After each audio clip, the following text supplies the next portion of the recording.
नमस्कार दोस्तों, मैं राम कुमार त्रिवेदी आप लोगों के समक्ष आज उपस्थित हुआ हूँ। सनीधाम परिवार की ओर से बहुत बहुत शुभकामनाएं आप सभी लोगों को उज्जवल भविष्य की शुभकामनाओं की। और इसी के साथ साथ सनीधाम परिवार चूंकि एक राष्ट्रहित के रूप में युवा साथियों के साथ साथ एक समाज में नए कल्याण की भावना के साथ राष्ट्र का हित हो, राष्ट्र का कल्याण हो, और इस राष्ट्र कल्याण के साथ साथ वह यह भी चाहता है कि हम इस राष्ट्र कल्याण के लिए युवा लोग क्या कर पाएंगे। चूंकि युवा शक्ति बहुत बड़ी होती है, युवा शक्ति किसी भी राष्ट्र की वह धरोहर होती है, वह क्षमता होती है, वह संसाधन होते हैं जिसमें कोई भी राष्ट्र अपनी तरक्की के संसाधनों को आगे बढ़ाता है। तरक्की के संसाधन तभी आगे बढ़ पाएंगे जब हम हमारी युवा शक्ति को, हमारे राष्ट्र को उस युवा शक्ति के कांधों पर सफल संचालन के लिए आगे बढ़ाएं। और इसी सफल संचालन के लिए सनीधाम परिवार का जो उद्देश्य है कि हम नैतिक शिक्षा को आगे बढ़ाएं, नैतिक शिक्षा के साथ साथ हम राष्ट्र में कल्याणकारी भावनाओं को आगे बढ़ाएं, समानता को आगे बढ़ाएं, बंधुत्व को आगे बढ़ाएं, और उस बंधुत्व के साथ साथ हम किस प्रकार की मानसिक विचारधारा को सुधार सकते हैं, राष्ट्र का कल्याण कर सकते हैं। चूंकि राष्ट्र का कल्याण होगा तभी आपके व्यक्तित्व का निखार होगा। यदि व्यक्तित्व के निखार की बात करें तो हमारे राष्ट्र में बहुत सारे लोग जो हैं उन्होंने कई क्रांतिकारी चरण उठाए, और आज अगर मैं बात करूं तो बाबा साहेब भीमराव अंबेडकर की जयंती 198 देशों में मनाई गई। वहीं स्वामी विवेकानंद जी जो कि युवाओं की प्रेरणा स्रोत हैं, ये दो वो व्यक्तित्व हैं जिन्होंने राष्ट्र के कल्याण के लिए सर्वत्र निछावर कर दिया। इसी के साथ साथ सनीधाम परिवार में आज मुझे सौभाग्य प्राप्त हुआ है, और वो सौभाग्य ये है कि 33वां पुष्प जिसका संचालन और सौभाग्य मुझे सौंपा गया, और वो सौभाग्य है कि हम इस महामारी में कैसे समाज का कल्याण कर सकते हैं, परिवार का कल्याण कर सकते हैं, स्वास्थ्य की जागरूकता को कैसे हम जन जन तक पहुंचा सकते हैं, एक अंत्योदय विचारधारा। चूंकि राष्ट्र में जो पीछे खड़ा हुआ है, पंक्ति के पीछे, यदि हमने वहां से कल्याण करना स्टार्ट किया तो हम आगे तक, शिखर तक राष्ट्र का कल्याण करेंगे। प्रत्येक व्यक्ति का स्वास्थ्य, प्रत्येक व्यक्ति की सामाजिक स्थिति, प्रत्येक व्यक्ति की आर्थिक स्थिति, उसके सोचने की क्षमता, उसके तर्क की क्षमता, यदि इन क्षमताओं का विकास होगा तभी हम राष्ट्र को एक नई ऊंचाइयों पर पहुंचा पाएंगे। अब बात करते हैं कि राष्ट्र बनता कहां से है या समाज बनता कहां से है। तो सबसे पहले एक विचारक का कथन था कि यदि आपका स्वस्थ मस्तिष्क होगा, यदि आपका स्वस्थ मस्तिष्क होगा तो स्वस्थ चिंतन होगा, और स्वस्थ चिंतन होगा तो इस पूरे शरीर को आप स्वस्थ रख पाएंगे। तभी आप किसी विचारधारा पर, तभी आप किसी महामारी पर, तभी आप किसी घटना पर और राष्ट्र के लिए सोचेंगे। तो क्या किया जाए? सबसे पहले हमें हमारे इस मानसिक स्थिति को, ये जो हमारी मानसिक स्थिति है, इसे हमें मनोवृत्ति को सुधारना होगा। इस मनोवृत्ति को सुधारने के लिए हमें हमारे आसपास के आवरण को सुधारना होगा। इस आवरण को सुधारने के लिए हमें वातावरण निर्मित करना होगा, और वो वातावरण कहां से निर्मित होगा? वो वातावरण निर्मित होगा आप स्वयं सुधरेंगे, और वो वातावरण जब आप स्वयं सुधरेंगे तो परिवार को सुधारेंगे। परिवार को सुधारेंगे अर्थात मां की गोद जिसमें आपका लालन पालन हुआ, यदि वो मां की गोद से, जहां से आपका लालन पालन हुआ है और उच्च शिक्षा और आदर्श मिले हैं जिससे आप स्वयं का कल्याण करते हुए परिवार का कल्याण करना चाहते हो, तब जाकर हम राष्ट्र का कल्याण और समाज का कल्याण कर पाएंगे।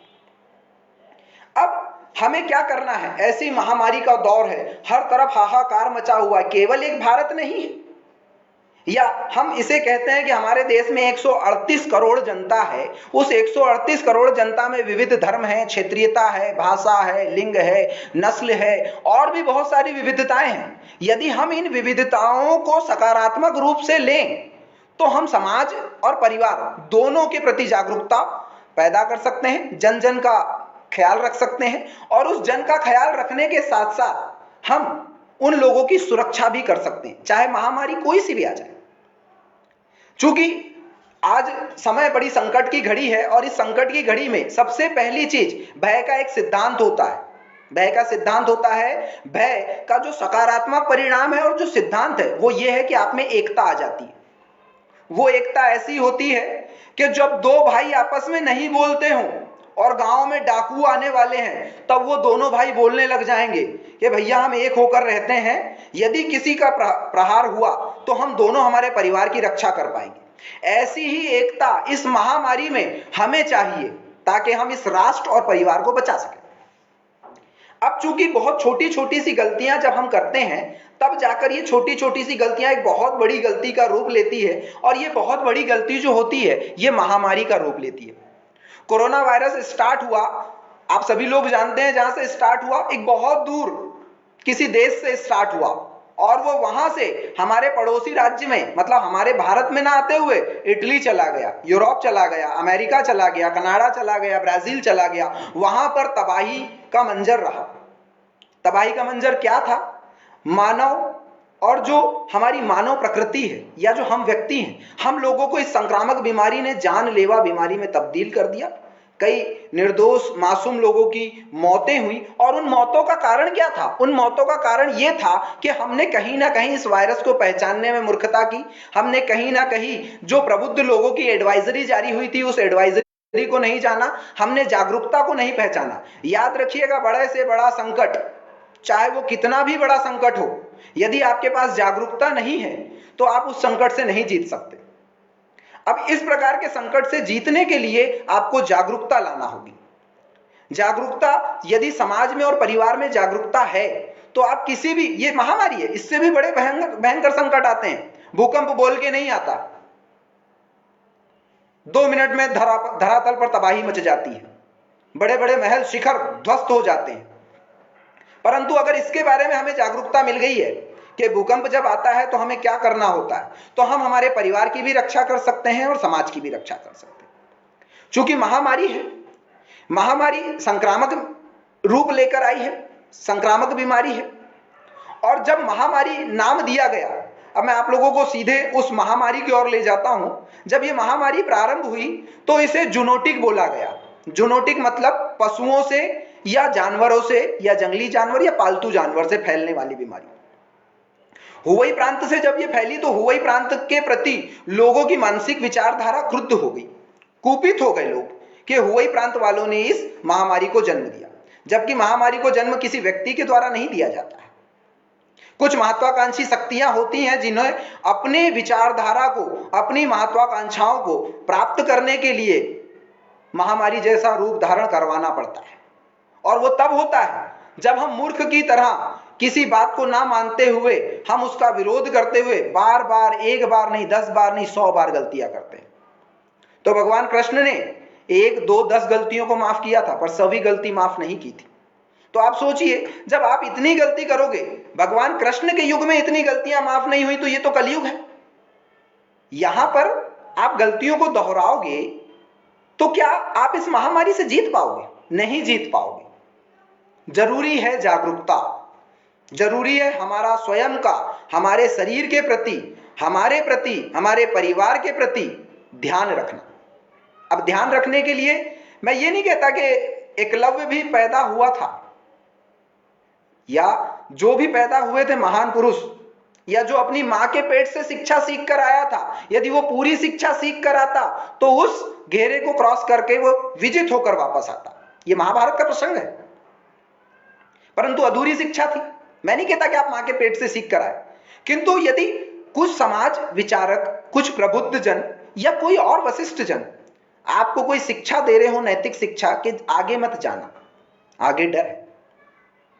एक मां का बच्चा बार बार उसे जब परेशान करता है तो मां क्या करती है? आधे कमरे में तो लाइट चालू कर देती है और आधे कमरे में अंधेरा कर देती है, और बच्चे को एक बात बोलती है। वो बात ये होती है कि बेटा अंधेरे में मत जाना, अंधेरे में भूत है या प्रेत है या कोई ऐसा व्यक्ति जो तुझे खा जाएगा। बच्चा डर के बैठ जाता है। तो जब वो बच्चा उस समय डर के क्यों बैठ जाता? क्योंकि उसे आभास नहीं होता, ज्यादा ज्ञान नहीं होता, ओवर कॉन्फिडेंट नहीं होता। मां ने जितना कहा उतना मान लिया, तो वो सुरक्षित है। इसी प्रकार यदि कोई व्यक्ति किसी विचारधारा को आपके समक्ष रखता है, उसे तर्कों पर तौलिए, और याद रखिए, जब कोई जीवन से संबंधित बात बताना चाह रहा हो तो उस बात को मानना चाहिए। और इस आंदोलन में या इस महामारी के दौर में, इस संघर्ष में, यदि हम युवा साथी साथ में कंधे से कंधा लगाकर गांव से लेकर शहर तक, या घर से लेकर समाज तक, या राज्य से लेकर राष्ट्र तक, या एक राज्य की सीमा से लेकर राष्ट्र की सीमा तक, या एक राष्ट्र की सीमा से लेकर अंतरराष्ट्रीय सीमाओं तक, या राष्ट्र से अंतरराष्ट्रीय हो जाएंगे, तब हम इस महामारी से जीत पाएंगे। और इस महामारी से जीतने का एकमात्र साधन यह है कि आप इस महामारी से जीतने के लिए जागरूकता लाएं। जागरूकता, मानसिक जागरूकता सबसे जरूरी है। यदि इस मन में, चित्त में जहर भर दिया गया है, तो आप अपने शरीर से उस मन और चित्त या जिसके प्रति वो जहर भरा गया था, उस बीमारी से कभी भी नहीं लड़ पाओगे, जीत नहीं पाओगे। तो सबसे पहले मानसिक स्वस्थ होना जरूरी है, और मानसिक स्वस्थ अगर आप हो गए तो आप शारीरिक स्वस्थ भी हो जाओगे। अब मानसिक स्वस्थ हो गए तो शारीरिक स्वस्थ हो जाओगे। तो मानसिक स्वास्थ्य के लिए जरूरी क्या है? मानसिक स्वास्थ्य के लिए जरूरी है कि हम सकारात्मक सोच रखें, हम कल्याण की सोच रखें, हम दूसरों का कल्याण करें, हम राष्ट्र का कल्याण करें। यदि प्राणी मात्र के प्रति दया रखना है तो सबसे पहले दया रखना होगी राष्ट्र के प्रति, क्योंकि राष्ट्र तभी निर्मित होता है जब हम प्राणी मात्र के लिए दया रखते हैं। और प्राणी मात्र के लिए यदि आप दया रखते हो तो आप आस पड़ोसी के साथ साथ जीव जंतु और प्रकृति के प्रति भी दया रखोगे, और प्रकृति के प्रति जब दया रखोगे तो राष्ट्र का कल्याण होगा। बहुत सारी अवधारणाएं आई, बहुत सारी चीजें आई इस संक्रामक बीमारी में कि मानव ने अत्याचार ज्यादा कर दिया था, इंडस्ट्रियलाइजेशन ज्यादा बढ़ गया था, पूंजीवादियों की महत्वाकांक्षाएं बढ़ गई थी, और कई सारे बहुत सारी अर्थव्यवस्थाएं हैं इस विश्व में, और उन अर्थव्यवस्थाओं पे जाने के बजाय हम जागरूकता की बात करें तो इन महत्वाकांक्षाओं ने इस महामारी को जन्म दे दिया, और इस महामारी का निवाला बना गरीब, अमीर, प्रत्येक प्राणी। परंतु अमीर को चिंता यह थी कि हम इस महामारी को या इस वायरस को महामारी बना दें, क्योंकि अगर गरीब मरने लग गया तो यह महामारी बन जाएगी, और अगर यह महामारी बन गई तो फिर हम जीवित नहीं बच पाएंगे, क्योंकि 2 या 3% अमीर होते हैं, बाकी जो मॉब होता है वो गरीब होता है, और ये वो मॉब है जो उन 3% को अमीर बनाए रखता है, उनके प्रोडक्ट को खरीदता है, उनके माल को खरीदता है, उनके द्वारा दी गई सेवाओं को खरीदता है, मध्यम वर्गीय गरीब वर्ग।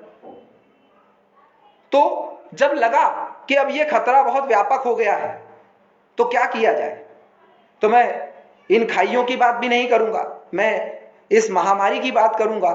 चूंकि महामारी एक भय का सिद्धांत लेकर आई और उस भय ने एकता दी, पर इस एकता में हमने एक चीज देखी कि अगर हमने महामारी को धर्म का रूप दे दिया, हमने महामारी को जाति का रूप दे दिया, हमने महामारी को लिंग का रूप दे दिया, हमने महामारी को नस्ल का रूप दे दिया, हमने अगर क्षेत्रीयता का रूप दे दिया, हमने इसे किसी पूंजीवादी विचारधारा का दे दिया, मार्क्सवादी विचारधारा का दे दिया, या किसी महत्वाकांक्षी विचारधारा का दे दिया, तो हम इस महामारी से नहीं लड़ पाएंगे। हमारे मन में वैमनस्यता का भाव आ जाएगा और हम जागरूकता नहीं फैला पाएंगे, हम हमारे समाज का कल्याण नहीं कर पाएंगे, हम हमारे परिवार का कल्याण नहीं कर पाएंगे।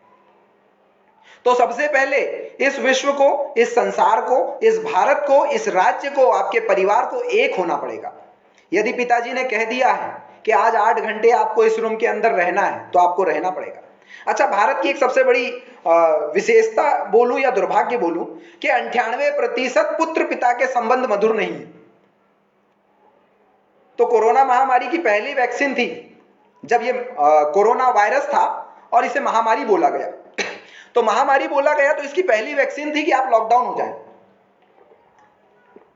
आप स्वयं को संगरोध कर लें, एकांत में चले जाएं। क्यों? क्योंकि महामारी एक ही समय में कई सारे लोगों का संपर्क होने से बहुत सारे लोगों को संक्रमित करे और जानलेवा बन जाए, वो महामारी होती है। मतलब व्यक्ति का व्यक्ति से संपर्क होगा तो महामारी बढ़ेगी। तो कुछ समझ में नहीं आया विश्व की सरकारों को और बहुत सारे विशेषज्ञों को, चिकित्सा शास्त्रियों को, तो उन्होंने संगरोध की अवधारणा दी और एकांत में जाने को कहा कि आप अकेले में रहिए, इस विषाणु से तभी लड़ा जाएगा। अब महामारी तब बनती है तब जबकि ये बहुत सारे देशों में एक साथ तबाही मचा दी, तो महामारी बन गई। जब ये वायरस उत्पन्न हुआ तब एक एडवाइजरी जारी हुई थी, और वो एडवाइजरी क्या थी? क्योंकि कोरोना वायरस अपने आप में वायरस ही है, महामारी नहीं है।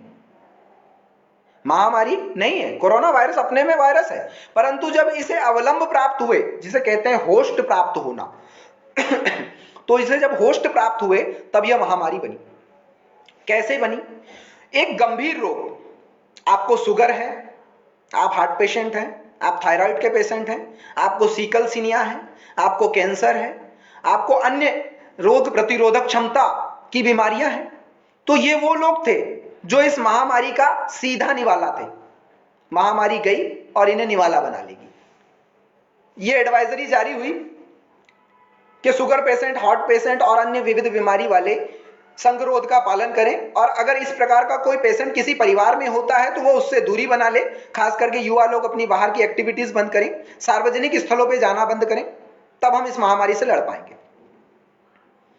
तो जब ये वायरस था तभी बोल दिया गया। उसके बाद इम्यूनिटी जिसकी कमजोर है, अर्थात मैं युवा हूं, मैं आपको लग रहा हूं कि मैं 25-30 साल का व्यक्ति हूं और मैं इस महामारी से लड़ सकता हूं, पर हो सकता है मेरी इम्यूनिटी कमजोर हो। इम्यूनिटी कमजोर हो तो ये अटैक करेगा, अटैक करेगा तो ये वायरस आपके शरीर को और आपके लंग्स को खराब कर देगा, और एक समय ऐसा आएगा कि आपको प्राण त्यागना पड़ेंगे। अब अगर प्राण ही त्यागना पड़ेंगे तो वो जागरूकता को अपनाना चाहिए, जो जागरूकता बोली गई कि इम्यूनिटी बूस्ट करें। पर वो लोग जो विविध प्रकार की संक्रामक बीमारियों से पूर्व में ही ग्रसित हैं, गंभीर बीमारियों से, उन्हें संगरोध का पालन करना चाहिए, उनसे दूर रहना चाहिए। साथ ही साथ क्या होता है, जब किसी भी राष्ट्र में महामारी का प्रकोप होता है तो सबसे ज्वलंत मुद्दे ये निकल कर आते हैं कि उस राष्ट्र में क्या कमियां थी, उस महामारी से लड़ा क्यों नहीं गया। तो मैं आपको बता दूं कि किसी भी राष्ट्र में कोई कमी नहीं होती है, कमी होती है इच्छा शक्ति, उस कार्य को करने की कमी। इच्छा शक्ति, मेरे मन में इच्छा शक्ति है कि मेरे अंदर जो ज्ञान है मैं उसे दूं। कुछ लोग इसे स्वीकार करेंगे, कुछ लोग इसे नकार देंगे, पर मैं वो ज्ञान दूंगा क्योंकि मेरे अंदर इच्छा शक्ति है और मैं प्रबल संभावनाएं रखता हूं कि मैं जो ज्ञान दूंगा उससे जिन लोगों ने स्वीकार किया उनका तो भला होगा। दैट्स अ पॉजिटिविटी, ये सकारात्मकता है। अब इस प्रकार की सकारात्मकता अगर आपके अंदर है, इस प्रकार की पॉजिटिविटी अगर आपके अंदर है, तो ये इच्छा शक्ति है और ये सो मोटो ही परिवार का और समाज का कल्याण करेगा। भारत की सबसे अच्छी विशेषता यह है कि अगर हम चाहें तो ऐसी कई सारी महामारियों से लड़ सकते हैं, क्योंकि भारत में रिश्तेदारी और नातेदारी, ये वो दो कड़ियां हैं, ये वो दो अंगूर लता संचार हैं जिनके माध्यम से हम इस महामारी से लड़ सकते हैं। परंतु होता क्या है, हमारा ईगो, हमारे विचार नहीं मिल पाते। बुआ से भतीजे की लड़ाई है, पिता से पुत्र की लड़ाई है, सास से ससुर या बहू की लड़ाई है। ससुर की विचारधारा अपने बहनोई से नहीं मिलती, बहनोई की विचारधारा अपने ससुर से नहीं मिलती है। ऐसे में होता यह है कि जब कोई महामारी का ज्ञान प्राप्त होता है या हम उस अपभ्रंश समाज से गुजर रहे हैं जहां पर अभी भी हम स्त्री को पितृ प्रधान समाज में बराबर का दर्जा नहीं दे पा रहे हैं, तो जब कोई स्त्री किसी ज्ञान को बताती है, जागरूकता को बताती है, तो कोई पुरुष उसको अपना नहीं पाता है। और जब ये छोटी छोटी समस्याएं उत्पन्न होती हैं और जब आपका ईगो हर्ट करता है, लड़ता है, तो आप क्या करते हैं, उसकी बातों को नहीं मानते, और जब उन बातों को नहीं मानते हैं तो किसी ना किसी रोग को घर में जन्म देते हैं। वो रोग पहले मानसिक चित्त से स्टार्ट होता है, आपके मन के भय और मानसिक व्यस्तता, ये जो मन की मनोवृत्ति विकृति है, इससे स्टार्ट होता है। और जब आप सुनना बंद कर देते हैं तब वह रोग बन जाता है। याद रखिएगा, इस संसार में जितने भी मूर्ख पैदा हुए वो पैदा नहीं हुए, उन्होंने सीखने की जो ललक थी, सीखने की जो भावना थी, उसका त्याग कर दिया। तो सीखने की भावना का जिस समय, जिस क्षण पर आप त्याग करेंगे, उसका द्वितीय क्षण आपका मूर्ख बनने वाली प्रवृत्ति और आपकी मूर्खता में पैदा होने का जन्म का प्रमाण हो जाएगा। तो जीवन पर्यंत जब तक सांस चलती रहे तब तक अपने अंदर सीखने की प्रवृत्ति और सहिष्णुता का भाव रखना। क्योंकि मैं आपको और एक बात बता देता हूं, जागरूकता तभी आती है जब आप किसी के विचारों से सहमत ना हो, परंतु उसके विचारों की रक्षा करो, आदर करो। आप सहमत हो या ना हो, पर उसके विचारों से, उसके विचारों की रक्षा करो और सहमत हो। अब मैं कह रहा हूं कि विचारों से सहमत ना हो और सहमत हो, सहिष्णुता का भाव लाना पड़ेगा। तब आप सहमत हो या ना हो, परंतु उसके विचारों को सुन सकते हो, समझ सकते हो और तर्क के पटल पर तोल सकते हो। हमारे देश में 68% जो आबादी है वो गांव में रहती है और बचा हुआ जो भाग है वो शहर में रहता है 27%। और इसके बीच में जो गैप आ रहा है ये वो अपभ्रंश लोग हैं जो गांव में भी हैं और शहर में भी। अंधविश्वास भी बहुत ज्यादा है हमारे देश में। जब हमें लगता है हम घर के बाहर थापे लगा देते हैं, हमें लगता है कि किसी महामारी की पूजा करके हम उसे बच सकते हैं। मैं कहता हूं ये मानसिक सोच है, मैं नहीं चाहता कि आप इसमें बदलाव रखो। पर जैसे ही घर के बाहर थापा लगाया तो उसके बाद हम कहते हैं कि अब घर से कोई बाहर नहीं जाएगा, डेल कोई लागेगा नहीं। तो ये विचारधारा लिया हो उसके साथ। एक सबसे अच्छा उदाहरण देता हूं, जब कोई स्त्री किसी ठेले पर गुजरते हुए सब्जी वाले को देखती है तो वो प्याज और आलू खरीदने की चेष्टा करती है। और चेष्टा करती है तो वो दो चीज देखती है, क्योंकि उसकी मानसिकता ये कहती है कि ये प्याज बड़ा है तो इसका भाव ज्यादा होगा, ये प्याज छोटा होगा तो इसका भाव कम होगा। एक बात बताइए, दोनों प्याज के टेस्ट में कोई अंतर होगा? थोड़ा बहुत हो सकता है, पर प्याज तो प्याज ही होगा। तो आप ये क्यों सोचते हो कि मैं हष्ट हूं, बलिष्ठ हूं, बहुत स्वस्थ हूं और मैं बिगर मास्क के बाहर जा सकता हूं, बिगर सैनिटाइज के घूम सकता हूं, मुझे संक्रामक बीमारियां नहीं होंगी? बीमारी तो सबको होगी। तो इससे लड़ने के लिए सबसे पहले जागरूकता लाना होगी। जागरूकता लाना होगी तो हमें कुछ कार्य करना होंगे। पहले आप ये सोचिए कि परिवार को संभालें, परिवार के साथ साथ समाज को संभालें, और समाज को अगर आपने संभाल लिया तो राष्ट्र को संभाल लेंगे। एक अभी बीच में बहुत अच्छी विचारधारा ये चल रही थी कि इस बीमारी से लड़ने के लिए क्या किया जाए। तो इस बीमारी से लड़ने के लिए मैंने देखा कि जब गांव में ये संक्रामक बीमारी फैल गई और गांव में भी चली गई, तो गांव में बहुत सारे जो हमारे लोग होते हैं, एक तो ये चीजों को समझने में थोड़ा देर लगाते हैं, पर भारत का दिल गांव में बसता है और दिल जिद्दी होता है। और अगर दिल एक बार मान जाए तो फिर कितना भी भयानक संकट आ जाए वो अडिग रहेगा। तो अगर हम भारत के दिल को बचा लें, तो मैंने ये देखा कि संक्रामक बीमारी फैल रही है तो हम अगर मध्य प्रदेश की बात करें, हम अगर भारत की बात करें, तो बहुत सारी भाषाएं बोली जाती हैं, क्षेत्रीय बोलियां बोली जाती हैं, निमाड़ी है, बुंदेली है, बघेली है। तो मैंने क्या किया, मुझे पता था कि सर्वांगीण स्वास्थ्य औषधियां, एलोपैथिक दवाई हर जगह नहीं मिल पाएंगी, परंतु एलोपैथिक दवाइयां उपचारात्मक उपचार के रूप में आती है। क्यों ना हम निरोधात्मक उपचार को जन्म दें। निरोधात्मक उपचार को जन्म देने के लिए मैंने क्या किया, मैंने अपनी निमाड़ी बोली में बोल लेता था, मैंने निमाड़ी बोली में एक ऑडियो क्लिप बनाया। ऑडियो क्लिप बनाकर इस सोशल मीडिया का उपयोग सकारात्मक रूप में किया। उस ऑडियो क्लिप को मैंने निमाड़ में पहुंचाया मेरे मित्रों के यहाँ, मेरे गृह ग्राम पीपलझर में, और वहां भैया को बोला कि आप निमाड़ में जितने ग्रुप हैं उनमें डालिए, ये फैलेगी। और मैंने उसका संबोधन रखा, जो हर क्षेत्र का संबोधन होता है, राम राम भाई, या जो भी आप बोल पाते हैं, और उन्हें निरोधात्मक उपचार के बारे में बताया कि यदि आपको लगता है कि आपको अगर फीवर आ रहा है तो इसका मतलब ये नहीं कि आप खेत में काम करने गए थे तो उसकी थकान है और उसका फीवर है। आपको लगता है कि आपको सर्दी है तो इसका मतलब ये नहीं कि आपने खेत में रखी हुई मटकी का ठंडा पानी पी लिया तो गला पकड़ लिया है। आपको खांसी आ रही तो इसका मतलब ये नहीं कि वो खांसी इसलिए आ रही कि आपने सुबह मट्ठा छाछ पी लिया हो, गांव में जो होता है। अभी हमें जागरूकता लाना है, क्योंकि वो लोग इस चीज को ये समझ लेंगे और 3 दिन टाल देंगे। जब 3 दिन टाल देंगे तो ये बीमारी शरीर में अपना घर बना लेगी और वायरस इन्फ्लिक्ट होने लगेगा। तो मैंने उसे निमाड़ी भाषा में ट्रांसलेट किया, उसे बताया और उन्हें कुछ काढ़ा पीने की हिदायत दी, गर्म पानी पीने की हिदायत दी, भाप लेने की हिदायत दी, भरपेट खाना खाने की हिदायत दी, और गांव में सब्जी, मौसम्बी, आम, कबीट, इसकी चटनी होती तो विटामिन सी की हिदायत दी, कच्ची मूंग की दाल उबाल कर खाने की हिदायत दी, ये भी उन्हें मिल जाएगी गांव में। नीम की गोली नहीं मिलती, परंतु नीम हर जगह मिलती है, तो नीम के पत्ती या नीम की पत्तियों को पानी में उबाल लें, उसे ठंडा करके पीने की हिदायत दी, नीम की पत्तियों को उबालकर नहाने की हिदायत दी।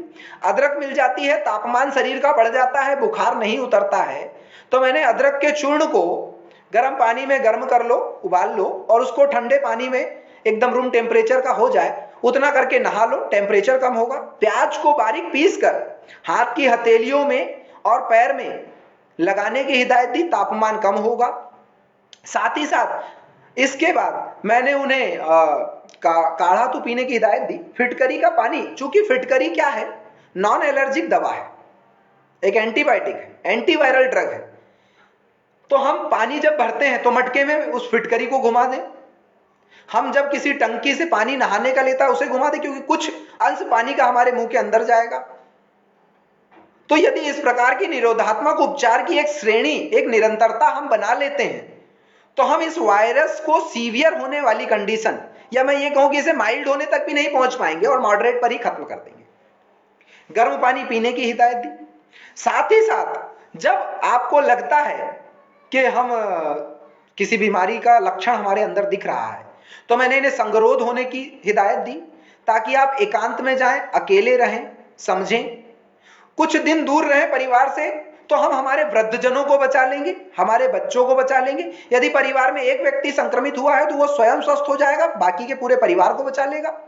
और इस प्रकार से मैंने ओटले पर बैठी हुई पंचायत को कम करने की हिदायत दी, कुछ दिन दूर रहने की हिदायत दी। सामूहिक जहां से जल भरा जाता था, उस जल भरने के लिए जिस व्यक्ति को लगता है कि मुझे थकान है, उसको पानी ना भरने दिया जाए, वहां से उसको कह दिया जाए तुम घर में रहो, तुम अपने हाथ से भोजन ना खाओ। एक महिला, अब आप पूरे घर में हो और जो कामकाजी महिला है जिस पर पूरा उत्तरदायित्व है, उस उत्तरदायित्व को कम करने के लिए, क्योंकि उस महिला जिसे अगर मानो ये बीमारी या संक्रामक रोग आ गया है उस क्षण में, यदि वो खाना बनाए वो पर से, तो पूरा परिवार ही संक्रामक रोग से ग्रसित हो सकता है। तो मैंने ये भी हिदायत दी कि आप पितृ प्रधान परिवार में रह रहे हो, पर संक्रामक बीमारी जब आ रही तो आप पितृ प्रधान नहीं, आप समानता वाले, वसुदेव कुटुंबकम वाले समाज में रह रहे हो। और वसुदेव कुटुंबकम का समाज ये कहता है कि स्त्री को बराबर का अधिकार दिया जाए, बराबर का अधिकार देने के साथ साथ यदि उसे आराम की जरूरत है उसे आराम दिया जाए। आप परिवार में रहें, तो जब आप परिवार में रहेंगे, अब घर में 24 घंटे अगर कोई मर्द रहेगा, कोई व्यक्ति रहेगा, तो स्त्री से मतभेद होंगे, तो आप लड़ाई ना करें, कुशल मंगल और हंसमुख रहें। जब इस प्रकार का सकारात्मक माहौल क्रिएट करेंगे, बनाएंगे, तो घर में आप अच्छे से रहेंगे, आस पड़ोस भी अच्छे से रहेंगे, आपके उदाहरण दिए जाएंगे, उस गांव की विचारधारा सुधरेगी, उस क्षेत्र की विचारधारा सुधरेगी।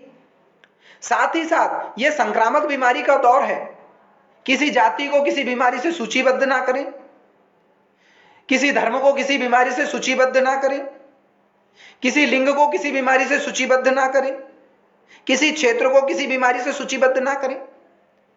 सहायता की भावना को अपने अंदर जन्म दें, हो सके तो दूसरे की सहायता करें।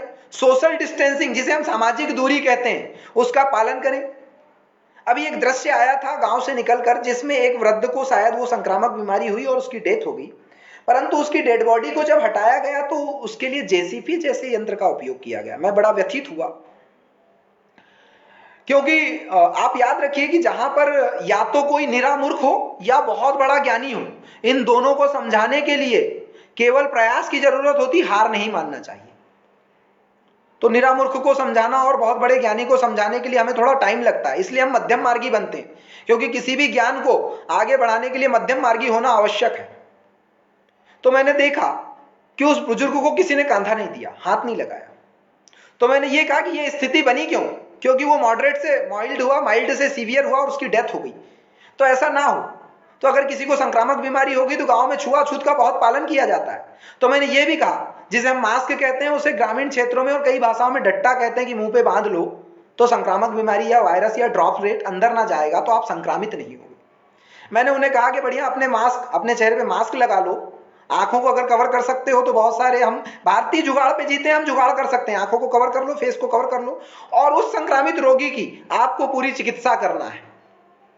अब चूंकि ये संक्रामक बीमारी है तो यहाँ आयुर्वेदिक दवाएं बहुत जल्दी इफेक्ट नहीं करती हैं, तो मैंने बहुत समय से अपने स्टेटस पर, चूंकि मैं डॉक्टर नहीं हूं, पर मैंने कई डॉक्टरों से बात की, मैंने समझा कि कितना डोज दिया जा सकता है। तो मैंने सबसे पहले एलोपैथिक दवाइयों के बारे में कहा, क्योंकि ये वो दवाइयां हैं जो बूस्ट करती हैं, और अगर आपको सिम्टम्स दिखते हैं तो आप इन्हें एलोपैथिक दवाइयों से कम कर सकते हैं। अब इन एलोपैथिक दवाइयों को लेने के लिए मैंने कई डॉक्टरों से बात की और मुझे पता चला, तो मैंने सबसे पहले एक नॉर्मल सा डोज बताया।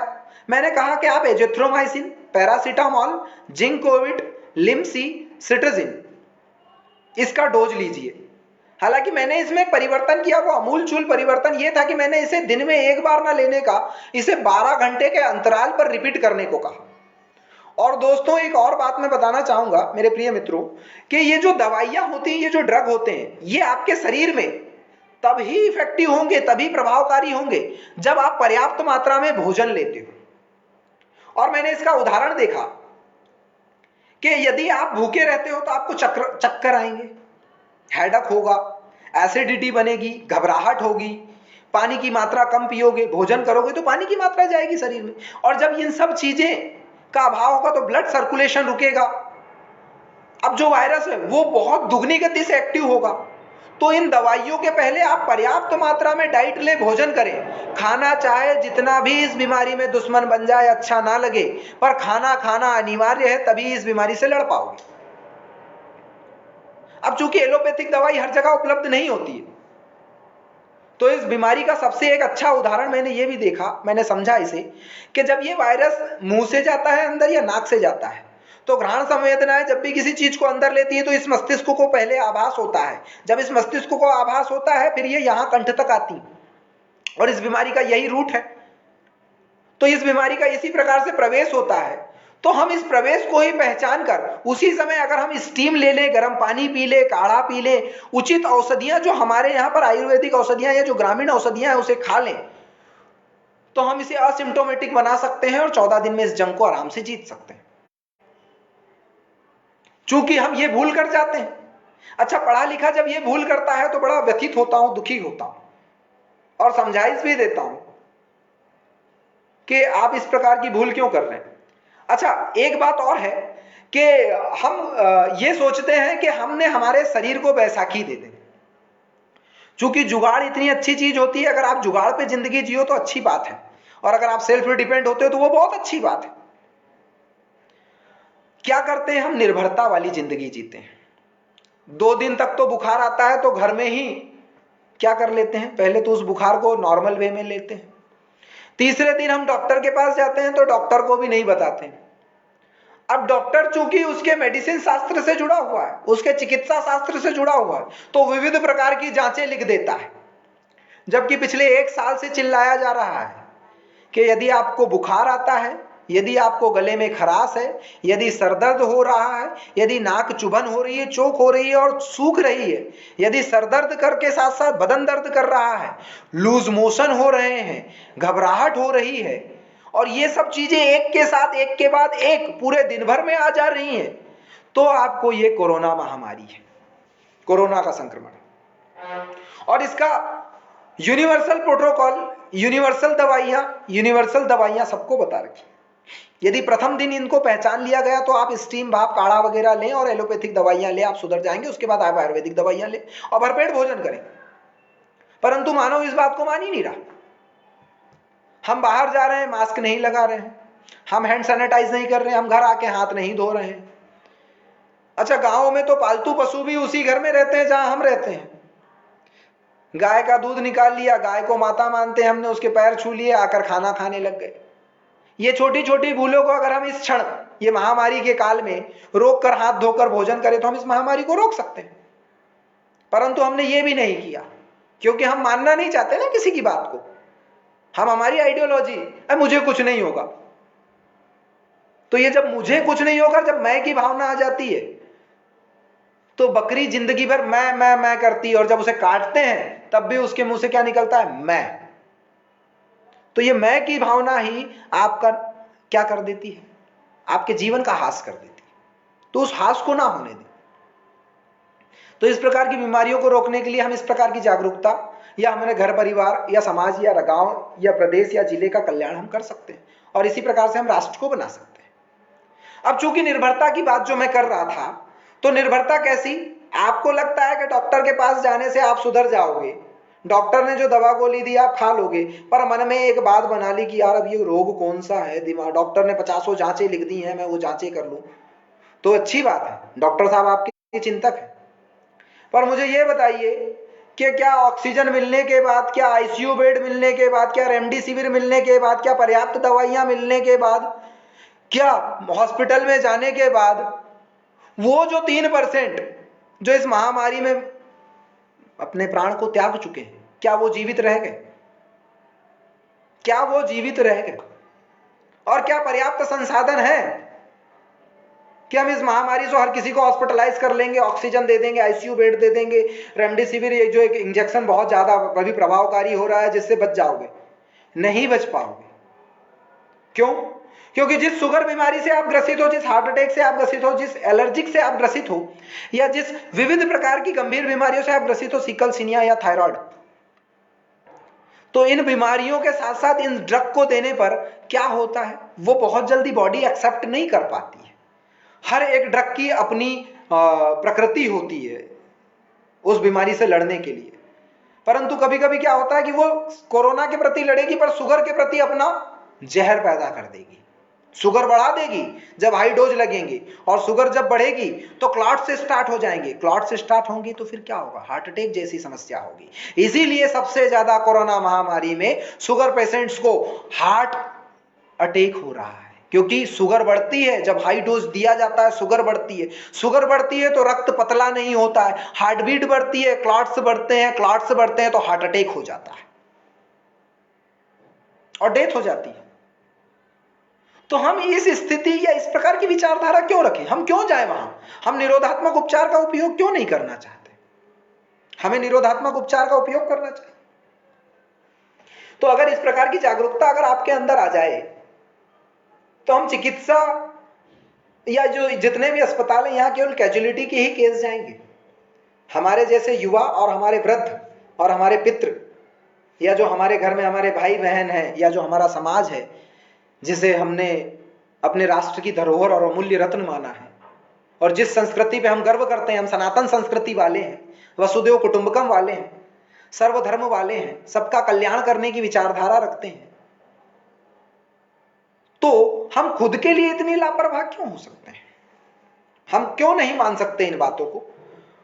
और आप किसी एक और उदाहरण मैं दूंगा, आप किसी पेरट को जब किसी पिंजरे में बंद कर देते हैं और उसे खाना पीना देते हैं, तो कई कई घटनाएं ऐसी होती कि कहीं जगह वो स्वतंत्र विचरण करने वाला पक्षी मर जाता है, क्योंकि वो उस थ्योरी को अपना नहीं पाता, पिंजरे के अंदर की थ्योरी को, उसकी मानसिक स्थिति के कारण। और कई जगह ऐसा होता है कि वो पैरट उन मानव की भाषाओं को बोलने लग जाता है, क्योंकि वो उस आवरण को अपना लेता है, उस वातावरण को अपना लेता है, इसलिए वो बच जाता है, अपना पूरा जीवन ठाठ से जीता है, और उस घर में एक दो लोगों को अब्यूज भी करता है जिन लोगों ने उसे कोंड कर उस पक्षी को बनाया था अपने घर का व्यक्ति, और इतना लगाव बना लेता है। तो वो जो मर गया पिंजरे में, वैसी विचारधारा आपने बना ली घर में बंद होकर, तो इस विचारधारा को मत बनाइए, क्योंकि जीवन पर्यंत तो वो रहना नहीं है, जीवन पर्यंत तो वो रहना नहीं है ना, कुछ समय के लिए है। तो इस प्रकार के संघर्ष को जारी रखें, तभी हम मानव का कल्याण कर पाएंगे।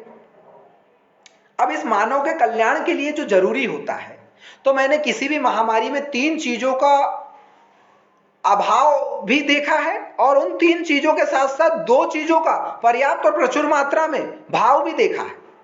तो पहली चीज, अगर किसी देश में, किसी समाज में और किसी परिवार में इस महामारी का प्रवेश होता है, तो प्रवेश होता है तो हमें क्षमताओं को देखना होता है कि हम इस महामारी से लड़े कैसे। तो या तो उस प्रदेश में, उस समाज में या उस परिवार में क्षमता की कमी होगी। दूसरी चीज, इस महामारी में संसाधनों को देखा जाता है, तो या तो उस प्रदेश में, उस राष्ट्र में, उस समाज में, उस परिवार में संसाधनों की कमी होगी। और तीसरी चीज जिसकी कमी नहीं होती है, वो होती है इच्छा शक्ति।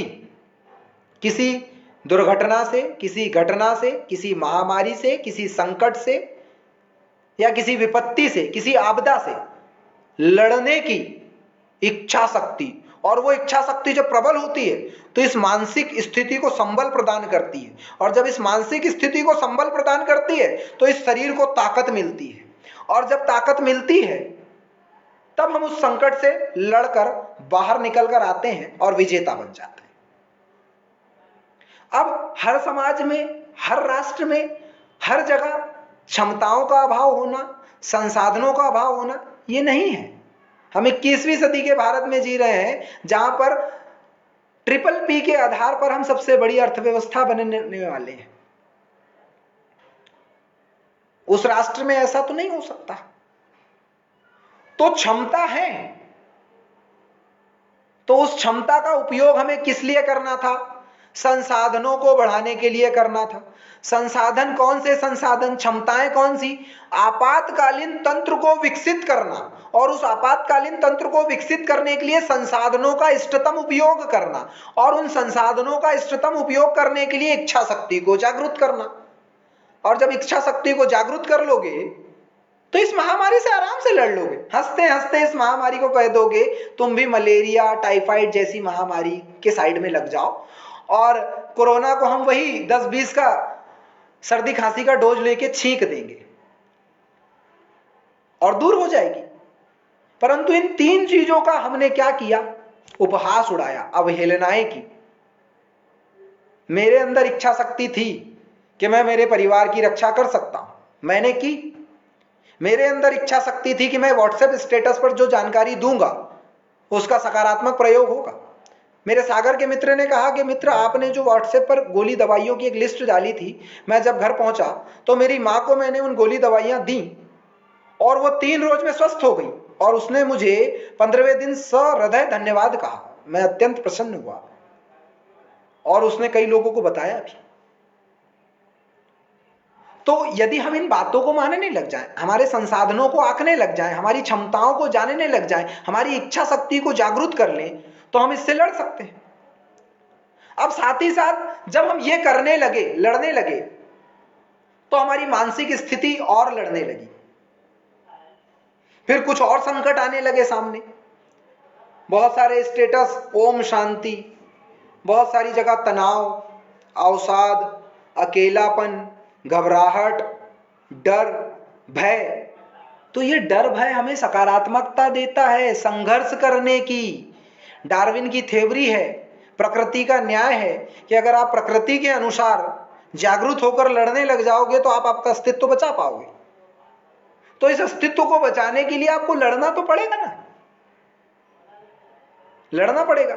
जब एक व्यक्ति को पैरालिसिस हो जाता है और अगर वो मान ले कि अब मेरी ये धड़ किसी काम की नहीं और मैं अब इससे कुछ नहीं कर पाऊंगा, परंतु योगा अभ्यास करने से, हाथ को ऊपर नीचे करने से धीरे धीरे मूवमेंट स्टार्ट हो जाता है और वो जागरूक हो जाता है और इस हाथ को पुनः उस प्रकृति की ओर ले आता है कि वह इसका संचालन अच्छे से कर लेता है। एक बच्चा जब घुटने घुटने चलता है और हमें उसे घुटने घुटने ना चलना सिखाएं, एक बच्चा जब हम उसे उंगली पकड़ कर ना चलना सिखाएं, उसे दौड़ना ना बताएं, तो वो उस पैरालिसिस व्यक्तित्व जैसा ही अपने शरीर का विकास कर लेगा, वो नहीं कर पाएगा।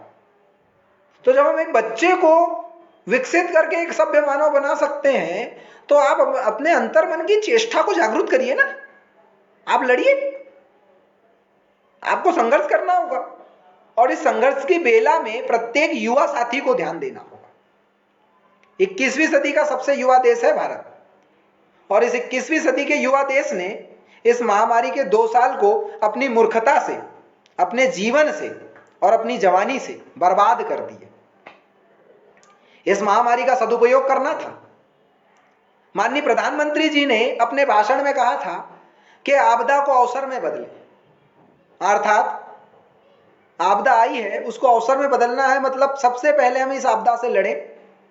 आपदा से लड़ने के लिए उन्होंने दूसरा वक्तव्य कहा आत्मनिर्भर बने, परंतु हम उपहास उड़ाने लग गए। अरे कैसी बातें कर रहे हैं। तो मैं यही कहूंगा कि यदि आप उपहास ना उड़ाते, आपदा को अवसर में बदलते, आत्मनिर्भर बनते। आत्मनिर्भर बनने का मतलब यह है कि स्व व्यक्तित्व को निभारो, तब आप पर व्यक्तित्व की चिंता करके उसका कल्याण कर पाओगे। तो आपको स्व व्यक्तित्व को उजागर करना होगा, विकसित करना होगा, आत्मनिर्भर बनना होगा, तभी तो आप इस महामारी से लड़ पाओगे, इस संकट से लड़ पाओगे। विविध प्रकार की सभ्यता और संस्कृति है, विविध प्रकार के खाद्य पदार्थ खाए जाते हैं, विविध प्रकार की बोलियां बोली जाती हैं और विविध जगहों पर रहा जाता है। पर इन विविध जगहों पर अगर हम विकल्प विहीन संकल्प धारण कर लें, विकल्प विहीन संकल्प धारण कर लें कि इस कोरोना महामारी से हमें लड़ना है, तो हम बहुत जल्दी लड़ लेंगे, बहुत जल्दी लड़ लेंगे और समाज को बचा लेंगे। परंतु उस महत्वाकांक्षा को और उस विचारधारा को रखने की शक्ति होना चाहिए, और उस महत्वाकांक्षा को रखने की यदि शक्ति है तभी तो जीत पाओगे, वरना जीत नहीं पाओगे। इसके साथ साथ इस महामारी में आपको रोग प्रतिरोधक क्षमता बढ़ाने के लिए भी कहा गया। रोग प्रतिरोधक क्षमता बढ़ाने की सबसे बड़ी जरूरत इसलिए थी कि कभी कभी क्या होता है कि हम थक जाते हैं, हमारी कुछ इच्छा शक्ति नहीं होती है खाने की पीने की।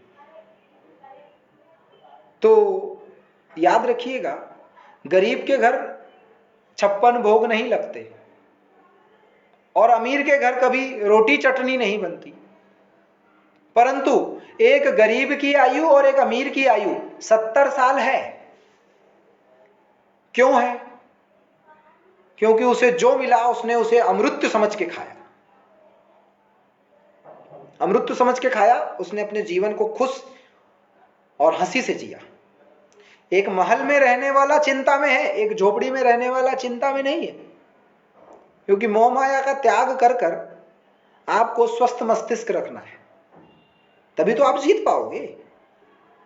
सबसे पहले लड़ाई खुद से लड़ना होती है, तब रणभूमि में उतरना होता है। यदि आप खुद से लड़कर रणभूमि में प्रबल और अच्छी मानसिक विचारधारा से उतरोगे तो युद्ध पर विजय अवश्य होगी,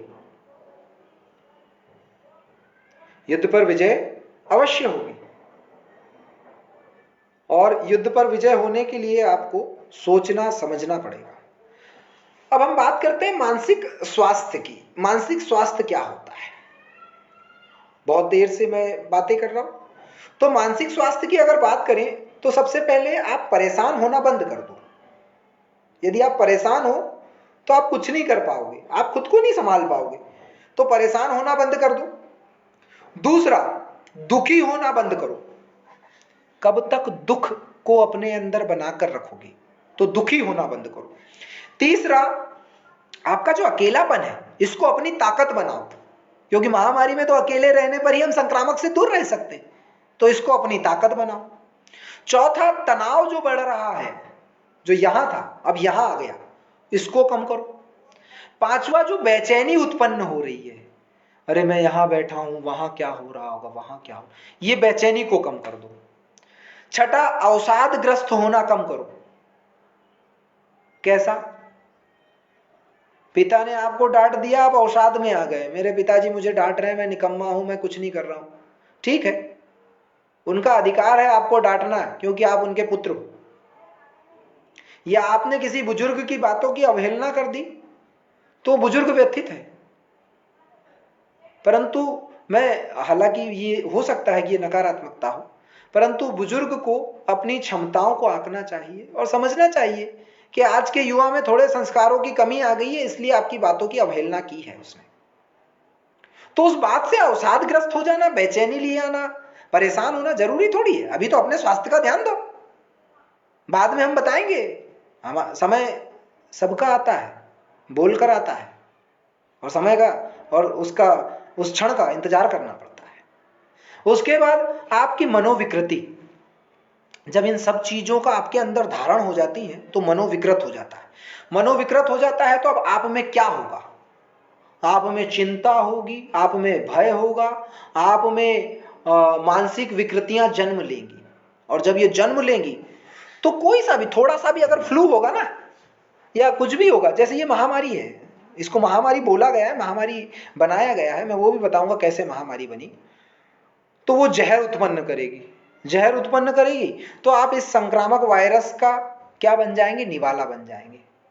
और ना हो कि मृत्यु हो, पर मृत्यु होगी तो उसे महामारी बोल दिया जाएगा, क्योंकि इसको महामारी बनाने में शुगर ने, हार्ट पेशेंट ने, सीकल सिनिया ने, एलर्जी रोगों ने, थायराइड ने, ब्लड कैंसर ने, अन्य प्रकार के कैंसरों ने, और भी जो वायरस जनित बीमारियां हैं, प्रोटोजेनिक बीमारियां हैं, उन्होंने बहुत सहायता की है। वर्तमान में टाइफाइड और निमोनिया म्यूटेड होकर कोरोना बन रहा है, तो कोरोना की सहायता कौन कर रहा है? टाइफाइड और निमोनिया। मलेरिया, हाइड्रोक्सीक्लोरोक्वीन मलेरिया उपचार के लिए दी जाती थी, मलेरिया के लक्षण भी दिखे तो सहायता कौन कर रहा है? मलेरिया। प्लेटलेट्स कम हो रहे हैं, डेंगू में होते हैं, सहायता कौन कर रहा है? डेंगू। मतलब आपके घर में डेंगू का लार्वा है, मतलब कहीं ना कहीं आपको संक्रामक से मिलने की जरूरत थोड़ी ना है। डेंगू का लार्वा अब आप में कोरोना ले आएगा, है ना। साथ ही साथ आप स्वास्थ्य के प्रति जागरूकता नहीं रख रहे हैं, तो जागरूकता नहीं रख रहे तो अब आपको बाहर जाने की जरूरत तो है नहीं। आप भूखे रहोगे तो इम्यून कमजोर होगा, इम्यून कमजोर होगा तो ये महामारी तो आपके अंदर आ ही जाएगी। कैसे आएगी? आप बीमार होगे, बीमार होगे तो 2-3 दिन बाद आप बाहर जाओगे डॉक्टर के पास, डॉक्टर के पास जाओगे और वहां से अगर ये संक्रामक मिल गया तो आप तो इसे घर बैठे लेकर आ रहे हो ना, क्योंकि आप इन चीजों से मानसिक स्वस्थ नहीं थे ना। और जब ये महामारी आपके शरीर में प्रविष्ट करती है या वायरस प्रविष्ट करता है तो तांडव रचता है, लंग्स इन्वॉल्वेंस होता है, हृदय की गति रुकती है, श्वास रुकती है, घबराहट होती है और फाइनली डेथ हो जाती है। इन सब के पीछे हमारी जागरूकता का अभाव। तो इस प्रकार की अगर जागरूकता का अभाव रखोगे तो नहीं बच पाओगे। एक बहुत ही मलेरिया का नाम आया तो मैं आप लोगों को बताना चाहूंगा, एक मिथिलिन ब्लू करके औषधि है, पाउडर में आता है मिथिलिन ब्लू और लिक्विड। यह मिथिलिन ब्लू 1960 के पहले मलेरिया बीमारी में उपयोग किया जाता था और WHO ने इसे non side effect as a drug accept किया है। इसे पाउडर फॉर्म में मिलता है, इसको आप स्टीम के रूप में ग्रहण कर सकते हैं और आधी चम्मच जीभान के नीचे से भी इसको ले सकते हैं। यह आपका SpO2 लेवल बढ़ाता है, वायरस की संक्रामकता को कम करता है और घबराने की जरूरत नहीं होती है। बहुत अच्छी औषधि है। दूसरी चीज मैं यही कहूंगा आप लोगों को कि निर्भरता को कम करके आत्मनिर्भर बने। आप किसी पर निर्भर हैं यह गलत है, आप आत्मनिर्भर बने, आप जरूर ही इस महामारी से जीत पाएंगे और समाज का और परिवार का कल्याण करेंगे। तीसरी बात समानता की बात है। यदि आप समानता का भाव अपने अंदर लाते हैं तो आप जन जन का कल्याण करेंगे और जन जन का कल्याण करना अति आवश्यक है। अब समाज में एक नई विचारधारा यह भी आती है कि कोरोना महामारी से लॉकडाउन लग गया, मैंने प्रथम औषधि कहा इसे। लॉकडाउन लगने से किसी परिवार की अर्थव्यवस्था बिगड़ी, परिवार की बिगड़ी, समाज की बिगड़ी, समाज की बिगड़ी, प्रदेश की बिगड़ी, प्रदेश की बिगड़ी तो राष्ट्र की बिगड़ गई। और यदि कोरोना वायरस हमारे तुम्हारे जैसा दिखता और हमारी रोटी जिसका निवाला हम खाते हैं वो हमारे तुम्हारे जैसी दिखती तो कोरोना वायरस उससे पूछता कि तुम कौन हो, तो वो रोटी क्या कहती? वो ये कहती कि भाई मैं वो हूं जो तेरे भय से भी बड़ी हूं, इसलिए मेरे भय के डर के कारण हम बाहर निकल रहे हैं और तुझसे भी नहीं डरते हुए मेरी व्यवस्था कर रहे हैं ताकि मैं इसे खाऊंगा तो मैं जीवित रहूंगा। तो इस प्रकार की अव्यवस्थाएं इसलिए फैल रही हैं क्योंकि हम जन कल्याण करना नहीं चाहते, हम समाज का कल्याण करना नहीं चाहते। तो हमें हमारे अंदर वो मानवता लाना होगी कि हम जन कल्याण करें, समाज का कल्याण करें। साथ ही साथ समानता का भाव इसलिए क्योंकि सबसे बड़ी असमानता तो हमारे घर में ही पैदा हो जाती है, चाहे हम किसी भी जाति में जन्म लें, और वो असमानता है स्त्री को पर्याप्त स्थान ना देना। स्त्री के विचारों से सहमत होना पड़ेगा, स्त्री को पर्याप्त स्थान देना होगा, चाहे वो घर में किसी भी संस्कार की बात हो, किसी की भी बात हो। एकता लाना होगी, तभी आप इस संकट की घड़ी से जीत पाएंगे। अगली बात जो जागरूकता है, क्योंकि जागरूकता का ही तो अभाव है। अगर जागरूकता होती तो हम लड़ लेते, आराम से लड़ लेते। जापान में 2009 में स्वाइन फ्लू आया था और जागरूकता ये थी कि उन्होंने तब से ही मास्क लगाना अनिवार्य कर लिया, तो वहां पर इस महामारी का इतना प्रकोप नहीं रहा। अब बात करते हैं कि ऐसा लगता है कि इस महामारी से हमने कुछ नकारात्मकता भी ग्रहण की। वो नकारात्मकता कैसी कि किसी समुदाय के द्वारा इस महामारी को फैलाया जा रहा है, किसी स्त्री के द्वारा फैलाया जा रहा है, या किसी धर्म के द्वारा फैलाया जा रहा है, या किसी और के द्वारा। तो ऐसी कोई भी चीजें नहीं है, वो नहीं फैला रहे। ठीक है। अब अच्छी बात यह है कि समाज में इस महामारी ने क्या और खाइयों को बढ़ाया। तो मौजूदा हालात ये कहते हैं कि इस मौजूदा हालात में अन्याय बढ़ा, अन्याय बढ़ा। हमने हमारे पास दवाइयां होते हुए भी उनकी कालाबाजारी स्टार्ट कर दी, मानवता को ध्वस्त कर दिया, तबाह कर दिया, मन के अंदर दानव को पैदा कर दिया, तो अन्याय बढ़ गया। अब इस अन्याय से आप धन कमा लोगे पर अपने आने वाले भविष्य को बर्बाद कर लोगे। इस प्रकार की कालाबाजारी नहीं करना था, सबका सम्मान करना था, हर जीव मात्र के प्रति दया रखनी चाहिए। और उसकी कालाबाजारी करने के बाद उसे कई गुना रेट में ज्यादा बेचा गया, फिर भी इंसान ने अपने परिजन की जान बचाने के लिए उसे लिया। और कुछ लोगों ने तो इस महामारी को और भी खतरनाक कर दिया, नकली ड्रग और दवाइयां बनाना स्टार्ट कर दी। कहां ले जाओगे? जीवित रहना है ना। ये धंधा तो तभी चल पाएगा जब इस मॉब को बचा पाएंगे, इस संसार को बचा पाएंगे। तो नैतिक धंधा करो ना, क्या जरूरत है?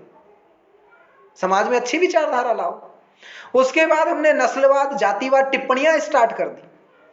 उसके बाद हमने महामारी से लड़ने के बजाय अन्य मुद्दों पर लड़ने लग गए, मंदिर मस्जिद की बातें करने लग गए। अभी महामारी से लड़ना है, सर्वधर्म समभाव के साथ इस महामारी से लड़ना पड़ेगा ना, तो हमें यह करना था, हम उल्टे धंधों में लग गए। उसके बाद इस महामारी को बढ़ाने के लिए जो बीमारियां मैंने बताई वो भी बहुत असरकारक हुई, और उन महामारियों को जन्म तो हम नहीं दिया जो पूर्व से चली आ रही थी, तो इनको कम करना था। इन सब चीजों के साथ साथ नस्ल भेदी टिप्पणियां स्टार्ट कर दी, है ना। भारत और मध्य प्रदेश वो है, यहां पर कोस कोस पर बदले वाणी और 2.5 कोस पर बदले पानी, उसके बावजूद भी आप समझ नहीं पा रहे। तो मैं आप लोगों से अंतिम वाक्य यही कहूंगा, इस क्षण और इस समय में जितनी आप जागरूकता फैला सकें उतनी जागरूकता को फैलाइए, परिवार को बचाइए, समाज को बचाइए, राष्ट्र का कल्याण कीजिए। अभी हमें सब लोगों को, युवा शक्तियों को, नारी शक्ति को, सर्वधर्म को, सर्वसंभाव को, एक एक व्यक्ति को विकल्प विहीन संकल्प के साथ इस महामारी से लड़ना होगा। जय हिंद, जय भारत। सनी परिवार को मेरा बहुत बहुत धन्यवाद। मुझे यह सौभाग्य प्राप्त हुआ, आप लोगों के माध्यम से मैं इस मंच पर आया। सहृदय धन्यवाद। जय हिंद।